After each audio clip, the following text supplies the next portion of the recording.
नमस्कार दोस्तों। आजकल एक बड़ा सवाल सबके दिमाग में चल रहा है कि नई एजुकेशन पॉलिसी क्या है?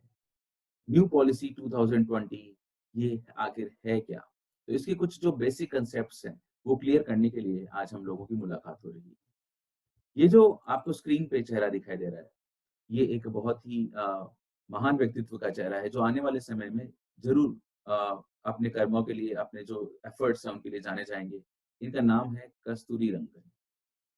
ये कस्तूरी रंगन ही हैं, जिन्होंने इस नई जो पॉलिसी है, जो नई एजुकेशन पॉलिसी है, इस नई एजुकेशन पॉलिसी को डिज़ाइन किया है। एक्चुअली इससे पहले 1986 में अपनी एजुकेशन पॉलिसी बनी थी जिसके ऊपर काफ़ी सालों तक वो पॉलिसी चलती रही। उस पॉलिसी का नाम था एक्चुअली 10+2 सिस्टम, ओके? जिसको कस्तूरी रंजन ने काफ़ी चेंज किया है। एक्चुअली इन्होंने काफ़ी रूट लेवल तक और हर एक गाँव-गाँव जाकर, पंचायत-पंचायत जाकर और जो बेसिक जो रूट्स होते हैं, वहाँ पे जाके स्टडी किया कि कैसे हम लोग इम्प्रूवमेंट कर सकते हैं हमारे एजुकेशन सिस्टम को और फिर अपनी एक नई पॉलिसी बनाई। तो ये जो नई पॉलिसी है, इसमें जो सबसे बड़ा सवाल है सबसे पहले तो वो ये है कि पहले ये 10+2 थी, लेकिन अब ये 5+3+3+4 हो गई है। तो पहली बात तो यही जाननी ज़रूरी है कि 5+3+3+4 होता क्या है? तो ये जानने के लिए पहले ये जानते हैं कि 10+2 क्या था? 10+2 ये हुआ करता था कि टोटल 10 और 2 जब दोनों को जोड़ दोगे तो 12 बनता है। अभी तक जो हमारा एक्जिस्टिंग सिस्टम था इसमें 12 क्लासेस हुआ करती थी और क्लास 1 में एडमिशन लेता था बच्चा और क्लास 12 तक जब वो रहता था तो वो उसकी स्कूलिंग का टाइम कहलाता था। ओके? और ये जो 12 साल थे इसमें से 10 साल तो अपने नॉर्मल हुआ करते थे, सारे सब्जेक्ट पढ़ा करता था बच्चा और 2 साल वो खुद के सब्जेक्ट्स पढ़ा करता था। और अब इस सिस्टम में चेंज किया है। आप देखो चेंज क्या किया? 5+3+3+4 करोगे, तो जब आप इनको जोड़ोगे तो 15 आएगा। 5 और 3 8 और 3 11 और 4 15 15 मतलब जो पहले 12 क्लासेस हुआ करती थी, वो अब 15 क्लासेस कर दी गई हैं। अब जो स्कूलिंग का जो टाइम पीरियड होगा वो 15 सालों का होगा। अरे! तो बड़ा टिपिकल कर दिया। 15 साल, 12 साल ही कौन से कम थे? बच्चे सोचते हैं कि 12 साल स्कूल के और अब 15 साल हो गए। तो ये उतना ही है, बस इसको देखने का नज़रिया बदला है। एक्चुअली पहले जो एडमिशन हुआ करते थे, वो क्लास 1 से हुआ करते थे और क्लास 12 तक हुआ करते थे। अब 3 क्लासेस बढ़ा दी गई हैं। ओके? और ये 3 क्लासेस बढ़ाई हैं क्लास 1 के पहले। क्लास 1 के पहले बढ़ाने का मतलब हुआ कि 3 साल आपका प्ले ग्रुप का डाल दिया गया है। अब बच्चे प्ले ग्रुप एक एक्स्ट्रा डाल दिया गया है। हालाँकि अभी पिछले कुछ सालों से अगर देखा जाए, तो एक ट्रेंड भी बन गया था प्ले ग्रुप स्कूल्स का, बच्चे प्ले ग्रुप में जाने लग गए थे। तो जो अभी तक जो असंगठित रूप से जो ये सेंटर्स चला करते थे, या जो स्कूल्स चला करते थे, उनको अब गवर्नमेंट ने एक सिस्टमैटिक फॉर्म दे दिया है। उसको भी अब अपने सिस्टम में इंक्लूड कर लिया है और पहले की 12 और अब की 3 कुल मिला के 15 क्लासेस हो गई। तो बचपन से बिल्कुल जहाँ से स्टार्ट होता है, वहाँ से लेकर और 12th क्लास तक जब बच्चा जाएगा, उसका पूरा एक सिस्टम गवर्नमेंट ने बना के दिया है। मैं एक-एक चीज़ के बारे में आपको डिटेल में बताता हूँ। 5, 3, 3 और 4 आखिर है क्या? देखो, सबसे पहले हम इस 5 की बात करते हैं। ये सबसे पहले 5 साल का प्रोग्राम है और इस 5 साल का जो प्रोग्राम है, इसका नाम रखा गया है फाउंडेशन। ये फाउंडेशन स्टेज है। फाउंडेशन स्टेज जो होती है ना बेटा, खेलने-कूदने की स्टेज है। ओके? यहाँ पर खेल-कूद होना चाहिए। अब खेल-कूद के थ्रू क्या कर सकते हैं हम लोग? एक्चुअली क्या होता है, ये 5 साल इसीलिए बनाए गए हैं, जिससे कि बच्चे को स्कूल जाने का माहौल बने, वो स्कूल फ्रेंडली हो जाए। वो कहते हैं ना कि जभी भी हम किसी के साथ में समय बिताते हैं, तो हमें उस चीज़ से लगाव हो जाता है। तो अगर आप बचपन से स्कूल जाने लगेंगे, तो आपको स्कूल से लगाव होने लग जाएगा और स्कूल से लगाव तब होगा, जब स्कूल्स में खिलाया जाएगा। हर चीज़ को खिलाते-खिलाते समझाया जाएगा। तो ये जो 5 साल की जो जर्नी है, इसको 2 पार्ट्स में बाँटा गया है। जो पहली जर्नी है उसमें 3 क्लासेस हुआ करेंगी। एक तो नर्सरी, एक किंडरगार्टन और एक प्रिपरेटरी, जिसको अब हम लोग प्रेप कहते हैं। नर्सरी, केजी और प्रेप। और उसके बाद में 2 हुआ क्लास हुआ करेंगी, क्लास 1 एंड क्लास 2। इनमें से जो शुरुआत वाली 3 क्लासेस हैं, इनमें स्ट्रिक्टली होमवर्क देना बिल्कुल मना है। इनके अंदर खेलेगा, बच्चा सिर्फ प्ले वे मेथड से सीखेगा।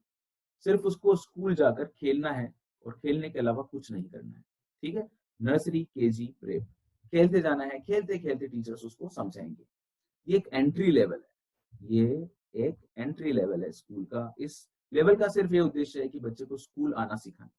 इस पूरे प्रोसीजर में नो एग्ज़ाम की पॉलिसी चलेगी, कि कोई एग्ज़ाम नहीं लिया जाएगा। बच्चे को सिर्फ और सिर्फ स्कूल के अंदर उठना, बैठना, बातें करना, समाज के ये जो बेसिक जो चीज़ें हैं, जो एटमॉस्फेयर है उसके साथ में इंट्रोड्यूस करवाना, ये इसका बेसिक उद्देश्य है। इसके बाद में जो दूसरी स्टेज आती है, जो 3 वाली, ये जो स्टेज है, इस स्टेज का नाम है प्रिपरेटरी। इसको प्रिपरेटरी स्टेज बोलते हैं और इस स्टेज में 3 इम्पोर्टेंट क्लासेस आती हैं, क्लास 3, 4 और 5। ये जो 3, 4, 5 वाला जो टाइम है, इसके अंदर 2 मेन टाइप की एक्टिविटीज़ होंगी। स्पोर्ट्स तो होगा ही होगा, उसके साथ-साथ में स्टडी भी होगी और स्पोर्ट्स और स्टडी के साथ-साथ में उसके एग्ज़ाम्स भी स्टार्ट हो जाएँगे। बच्चा एग्ज़ाम भी देना स्टार्ट कर देगा और उसकी मार्किंग स्कीम भी आ जाएगी। और एक बहुत खास बात जिसके ऊपर ध्यान दी जाएगी वो है लैंग्वेज। ठीक है? ये जो मैंने आपको पहली स्टेज बताई अ, ये वाली स्टार्टिंग वाली, ये वाली जो स्टेज है बिल्कुल फर्स्ट नंबर वाली तो जो 5 साल वाली थी, इसके अंदर एक और खास बात है जो मैं आपको नहीं बता पाया और वो ये है कि यहाँ पे जो भी सिखाया जाएगा वो लोकल लैंग्वेज में सिखाया जाएगा।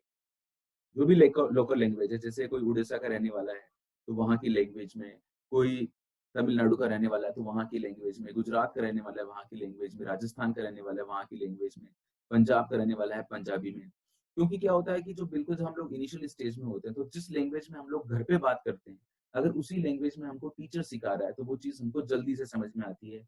उस चीज़ की एक जल्दी इमेजिनेशन हमारे माइंड में बनती है। तो जो पहली स्टेज थी, उसके अंदर लोकल लैंग्वेज के अंदर समझाया जाएगा।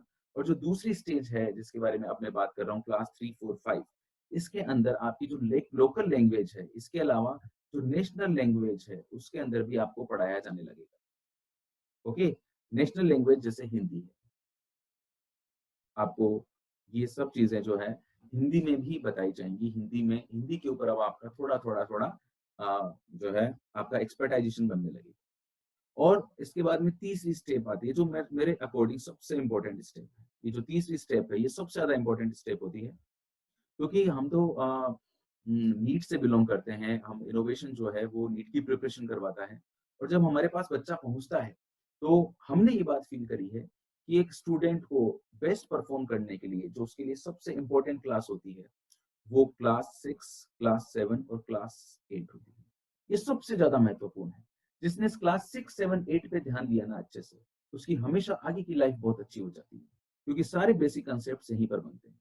इस एज ग्रुप के बच्चे होते हैं, जैसे मैंने आपको इन पिक्चर्स में दिखा रखा है ना? इस एज ग्रुप के बच्चे होते हैं। बच्चा बिल्कुल छोटा भी नहीं होता, बच्चा बिल्कुल बड़ा भी नहीं होता और उसकी सोचने समझने की क्षमता बढ़ चुकी होती है। उसकी जिज्ञासा का स्तर भी बढ़ चुका होता है।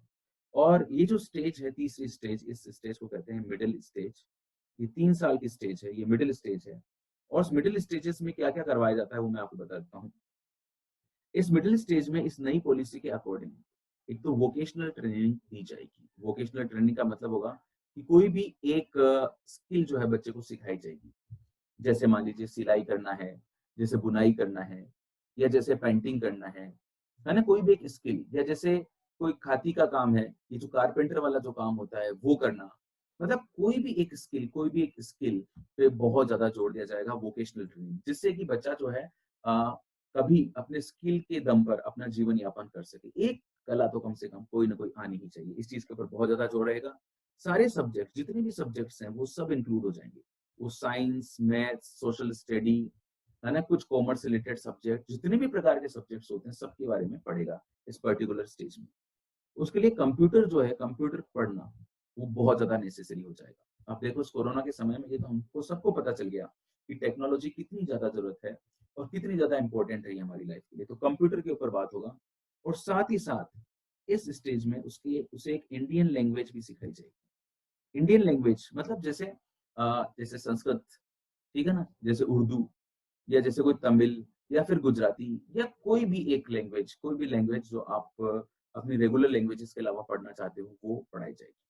और मैं आपको हमेशा कहना चाहूँगा कि आपसे जो भी मिले, आप उसे ज़रूर बताइएगा कि middle classes are very important, इसके ऊपर बहुत ज़्यादा ध्यान दिया जाए। और इसके बाद में स्कूल लाइफ का आखिरी समय ये जो 4 साल है, जो अभी 2 साल हुआ करते थे 11th और 12th वो अब उसका महत्व अब 4 सालों के अंदर बाँट दिया गया है। मतलब ये हुआ कि class 9, class 10, class 11, class 12 okay?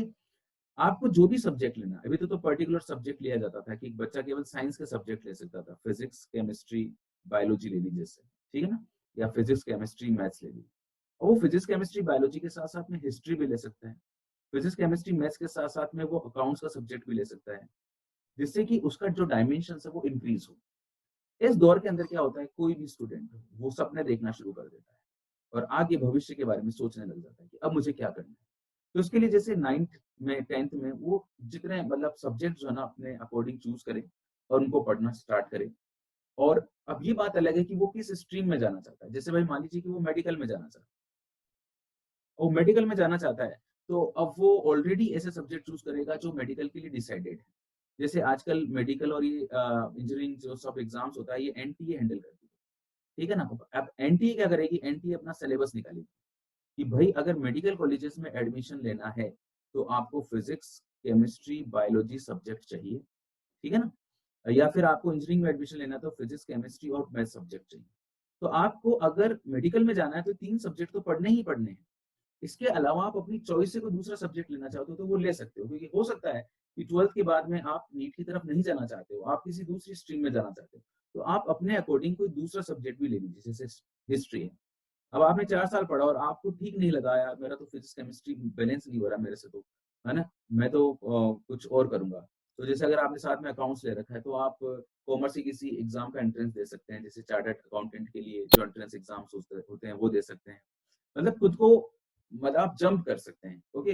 ये सुविधा आप दे दी, जो पहले सुविधा नहीं थी और ये शायद इस नई पॉलिसी का सबसे बड़ा फ़ायदा है और ये किस कदर लोगों के जीवन में परिवर्तन लाएगा, ये आने वाला समय हमको दिखाएगा और बहुत ही पॉज़िटिव इम्पैक्ट लाने वाला है, बहुत ही अच्छा प्रभाव लाने वाला है, ओके? तो 9th, 10th, 11th, 12th में ये सिस्टम रहेगा। एक खास बात और रहेगी 9th, 10th, 11th, 12th system में और वो है सेमेस्टर सिस्टम। कि अभी तक जो हुआ करता था पूरा 1 साल तक बच्चा पढ़ता था, 1 साल के बाद में एग्ज़ाम हुआ करता था। अब हर 6 महीने के बाद में बच्चे के एग्ज़ाम होंगे, सेमेस्टर्स होंगे। इससे बच्चा ज़्यादा समय एग्ज़ामिनेशन की स्टेज में रहेगा और उसकी पढ़ाई करने का जो समय है वो बढ़ जाएगा। खेल-कूद वगैरह पे तो ज़ोर है ही है, लेकिन एजुकेशन जो सिस्टम है उसको और ज़्यादा स्ट्रॉन्ग कर दिया गया है और एक और बहुत अच्छी बात इस सिस्टम के अंदर लागू होने वाली है और वो है फ़ॉरेन लैंग्वेज।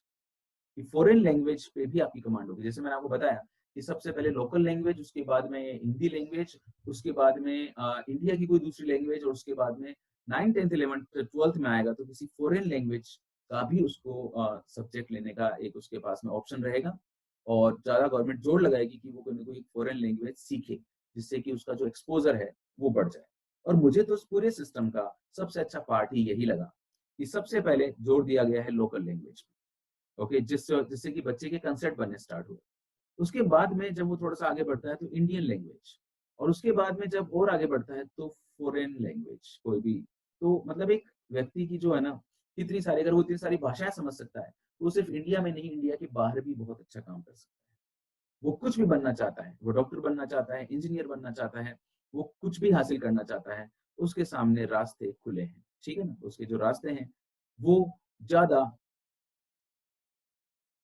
एक्सपोज़र लिए हुए हैं, अब ज़्यादा एक्सपोज़र है, रास्ते ज़्यादा एक्सपोज़र लिए हुए हैं, ज़्यादा ऑप्शंस हैं आज बच्चे के पास में। और एक और ख़ास बात बता दूँ कि स्कूलिंग के बाद, जब स्कूल पूरा हो जाएगा तो उसके बाद में जब बच्चा कॉलेज में जाता है, तो कॉलेज के सिस्टम को भी चेंज कर दिया गया है। हर कॉलेज की डिग्री को 4 साल का बना दिया गया है। और पहले तो ऐसा होता था कि 3 साल या 4 साल जब आप पढ़ लेते थे, उसके बाद में आपको डिग्री मिलती थी। लेकिन अब हर साल पे कुछ न कुछ मिलेगा कि जैसे आपने फर्स्ट ईयर कंप्लीट किया और इसके आगे की एजुकेशन नहीं कर पा रहे, तो फर्स्ट ईयर के बाद में आपको एक सर्टिफिकेट मिल जाएगा। अब इस सर्टिफिकेट से आप अपना जॉब वगैरह कुछ भी ढूँढ सकते हो बाहर।